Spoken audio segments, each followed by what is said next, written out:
Hi, so today we're in Garscaddon Woods in Drumchapel, and I'm going to give you a quick introduction to tool safety. The simplest of the tools that you'll use on branching out, which is a pair of secateurs. In order to open the safety catch to use your secateurs, you want to close the handles and pull the safety catch back like so. And then they'll open all on their own. Now before you use your tool, it's important to make sure it's not rusty and that the blade doesn't have any nooks in it that might catch. And you would use it to cut smaller branches, like this one here. And when you're using it, if you're right-handed, you just hold it between your thumb opposing and your fingers at the other side. When you're cutting, make sure the non-blade side of the secateurs is holding the twig in place that you're going to cut. And then to cut it, all you have to do is, best thing is to hold it straight on to where you're cutting, and all you do is pull the bottom handle up, which makes the blade come down, and then you just snip it and it cuts pretty easily. The next important thing to do is just to show you how to sharpen your secateurs. So you should always make sure your tools are sharp and there's no rust on them, because a blunt tool is a dangerous tool, so a safe tool is a sharp tool. So in order to sharpen it, you'll use a sharpening stone. They come in different shapes and sizes. You can get much smaller ones than this one, but this is the one I've got today. And some honing oil as well, which helps the stone do a better job at sharpening. So you just pour a little bit of that on your sharpening stone like that. You don't need very much. In order to sharpen your secateurs, you'll hold the blade the edge of the blade at an angle on your sharpening stone and turn it in circles, 12 circular motions, counterclockwise. And then you'll turn it over, again at an angle, sharpen it, turn it 12 times counterclockwise up the way. Now as you can see, what's difficult with sharpening secateurs is you keep having that opposing bit hitting onto the sharpening stone, and we've only sharpened the front of the blade. So we want to sharpen the back as well. So take your secateurs closer to the edge of the stone and try and get the stone right to the edge, to the back of the blade as well, and do it at the back as well.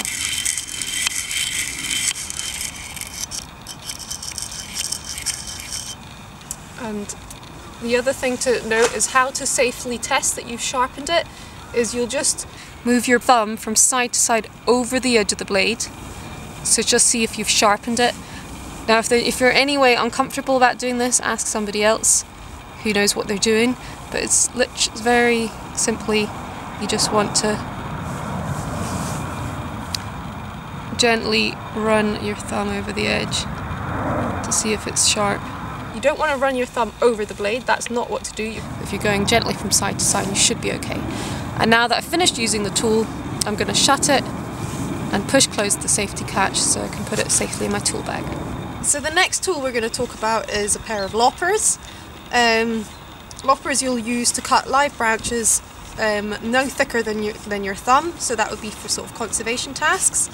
The lopper's got, one side's got a blade and the other side has got an opposing piece that holds your branch in place that you're going to cut. It doesn't have a safety catch as such that you need to release, but it does have a little magnet here on the side that holds it closed. First thing when you're using your loppers is to check that the blade's not got any nicks on the edge of it and that it's not rusty and it's relatively clean. Now when you're sharpening your loppers, what you want to do is again have some honing oil on your stone. So the important thing is first of all to open it as wide as possible to free up all of the blade so that you can sharpen the whole length of the blade. The other thing to do is hold the blade handle, so that's not going to shut on you, that's wide open, you're holding the blade handle, and if you're holding the stone, keep your hand well back so you don't slip, and you hold the blade against the sharpening stone at about 12 degrees angle, and you're going to turn it for 12 in a counterclockwise motion. And again, you're going to take it along to the 3 points of the blade, so you've got the tip, the middle and the back. This is the tip, the middle and the back of the blade. So again, I'm going clockwise for 12, 11, 12, and I'm doing the back of the blade as well, and make sure you can get right to the back, as far to the back as possible for 12, and I can take it right to the front again, circular motions. And now you're going to want to do the same on the other side of the blade. So when you're going to use your loppers for a conservation task and cutting some branches, hold it at the handles at the back, because this means you've got more leverage and you're maximising the strength to cut your branch. You shouldn't really cut anything thicker than sort of thumb thickness. And you've got the opposing bit at the bottom, so that'll be underneath the branch that you're trying to cut.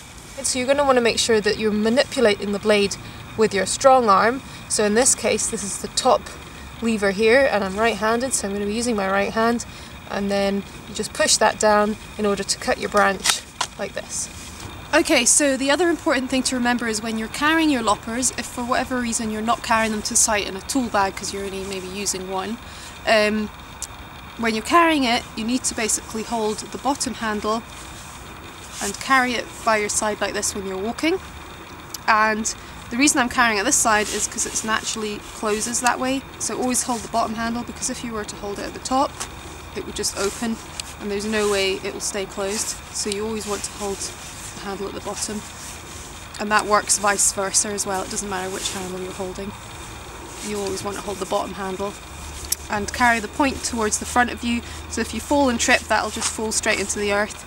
You don't want to be holding it kind of against your leg or anything like that, because that will puncture into you. So hold the point away from you and pointing in front of you. So the next tool we're going to look at is the bush knife, and just what safety considerations you need to take for that. Now, the important thing to remember with your bush knife is it should be kept in the sheath at all times whenever possible. And also you should not be carrying it in a pocket, because something happens even with the sheath on.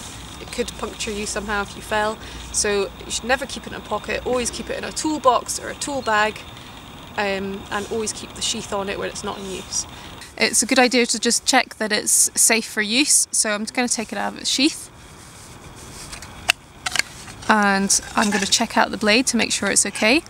So what I want to make sure is that there's no particular dirt on the blade, which there isn't, and that it's not rusty, which it also is not.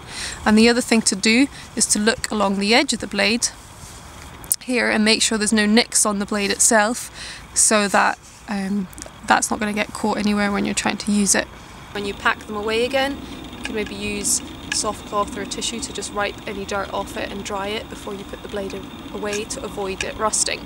So when you're using your bush knife, the important thing is to hold it with a firm grip, and you've got all your fingers on the underside and your opposing thumb on the top, and that means it's less likely to slip.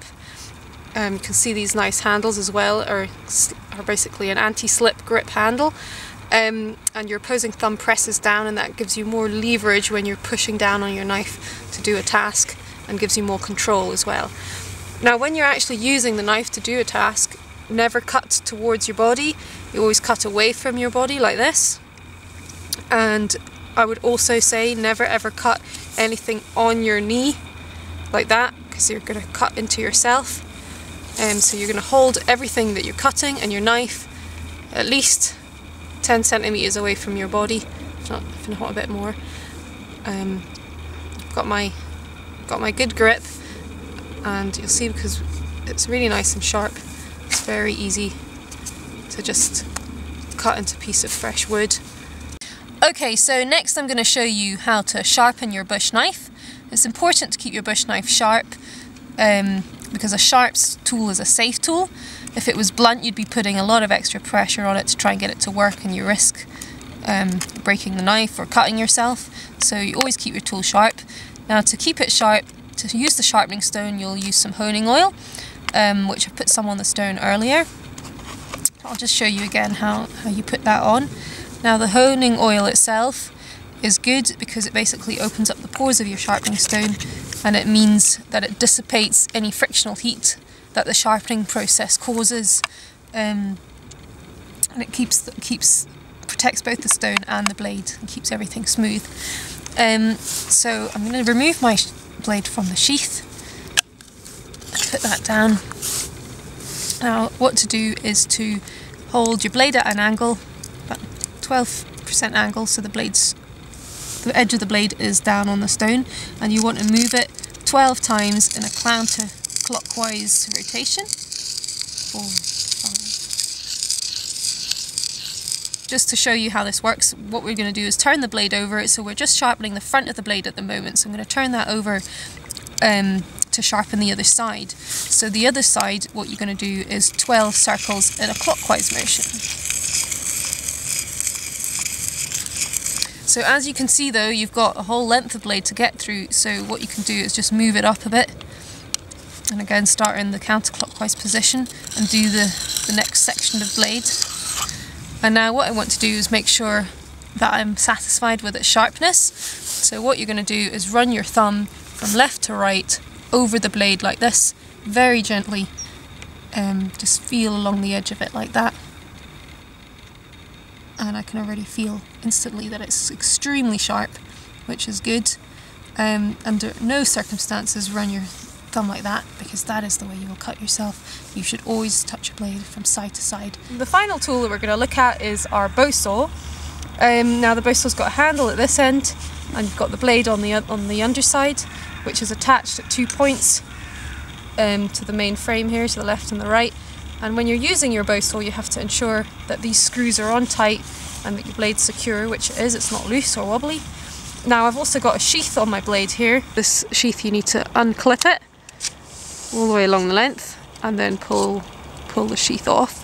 Sheaths break all the time, so make sure you put it somewhere safe that you're not going to stand on it, which is how they break most often. And then what you want to do is make sure your blade is nice and clean, which it is. There's no rust on any of the teeth, and then you're going to look at it this way and then have a look if you can see if any of the teeth are out of line. If any of the teeth are misaligned, or it's particularly rusty or unstable, or the blade itself feels like it's going to snap anywhere, what you're going to have to do is basically replace the blade. And you'll find with bow saws that you will have to exchange the blades quite regularly if you're using them a lot, which is absolutely normal. So I'm just going to show you how to put your sheath back onto your bow saw before you pack it away again. So you make sure your sheath's open and ready for the blade to go in. Very carefully make sure that you've actually got the sheath the right place so that you can push the blade in, and then push that down to secure it onto place, and then you put it away safely in your tool bag. So if for whatever reason you are going to be walking a little distance with your bow saw, always make sure the sheath is on, and always carry it by the handle with the blade at the side of you facing towards the back, so if you fall, the back can fall to the side and out. The other thing is never ever carry it over your shoulder like this, because that way you could injure yourself or the people around you if you're not watching where you're going. So always carry it by your side like this.